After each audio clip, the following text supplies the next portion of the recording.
So our second workshop, Elements of Connection, we spent a lot of time with handhold, and we just zeroed in on the idea that as a two-finger handhold, that's the primary focus. My two inside fingers and Tatiana's two inside fingers. We then relax the other fingers inside. Notice that leaders, if I ever went into multiple turns, those two fingers come out. We rotate around something that's circular, but I place them always back in rather than leaving them out. For multiple reasons. One, leaders, this gets distracting. All right, to always have hands like this. And what you'll find is over time, when this hand is doing it, look at your free hand.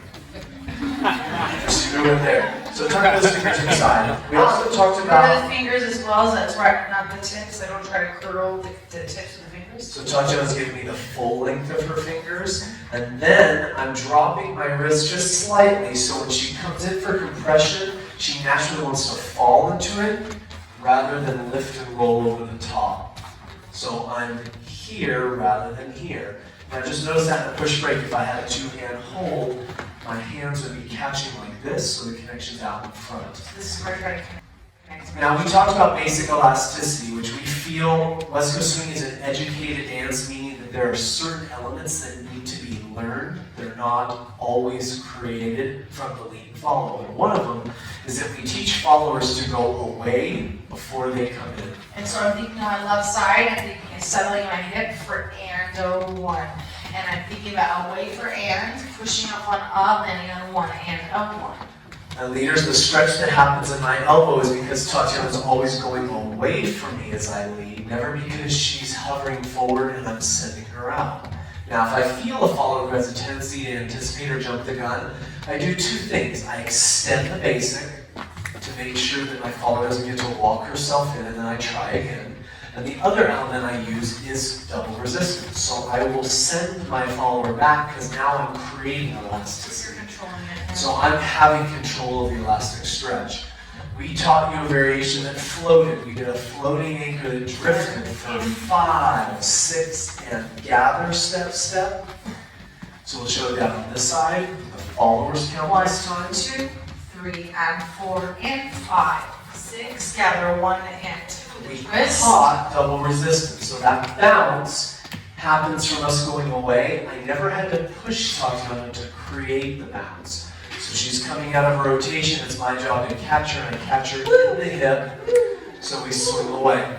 We then did it under rotation, so if you stop us on 4, we're turned in, and this was our delayed rhythm. We went in, away later, stretching the 1. So we count that. So if you notice that from this side, 1, 2, 3, and the 4, 5, and 6, stretch 1 and 2, 3, and 4. Last thing.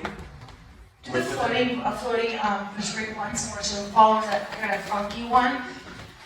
And 5, I reach 6 over here. Now my 1, I'm going to push away into that foot. And for me, the way I felt with Jordan's, I was able to go all the way back almost on that left to go 1 and 2. If I felt very far away here, I would maybe go this much, 1 and 2. So it's kind of like feeling the force a little bit if you wanted to fructify your 1, yeah? The last one was a whip with a double outside turn. We just talked about basic timing of going 5, 6, and 7, 8, helping the followers with that syncopated triple. But then leaders, if you kept your follower facing forward a hair longer, you build up a lot more speed. That's only to accent a downbeat. So we do that to hit a 7. In the music it was 1, 7, and 8 hit 1. We then breathe and we bounce away for our exit. Cool. Okay. Thank you guys. Thank you so much for coming. It was awesome being back in Denver.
happens, that's this flyer. We have some here and up in the front. Tatiana and I released this a little earlier, I think it was last year, online classes. Every month we're adding new content to this, so we have sections on blues, sections on old school patterns, sections on current, advanced, all-star, all the way down to novice, basics, technique, all different things, and we're constantly adding new content to this. People sign up for a monthly subscription. When they sign up for the year, they get a discount, but plus we give you 1 free video critique per year. And then you also have access to, every 3 months we do an online Q&A live. So everyone Skypes in and we do this online Q&A where people ask questions. That's this. The other thing is we have 2 camps. ESS coming up, Boston first, that's the first weekend of April, and ESS in September. Labor Day. Yeah, right after Labor Day, 10th through the 13th. ESS is a camp where Tatiana and myself, Kyle and Sarah, Gary McIntyre and Susan Kirkland, and in Phoenix it'll be Maxine and Tori. We teach leveled workshops, so you sign up based on your points. If you're not a points dancer, but you'd like to audition, you can audition into higher levels. There's no competitions. Literally, we tell people to bring yoga pants or pajamas, and you are stuck with your group all weekend, so you have this camaraderie together. You learn together all weekend, and literally the late night dances are people like sharing information in their pajamas. It's the coolest feeling ever. Really it has nothing to do with who's better than who, what. Even all the levels, they flip their wristbands so no one knows what level they are, so that they feel like that no one's asking because someone's level 5 and someone's level 2. It has a really great feel, and it's about learning and growing your dance. The one that's coming up in April is with Tatiana, myself, Kyle and Sarah, and Ben and Victoria. So that's the one in April, and then we have one in September, alright? So, cameras ready?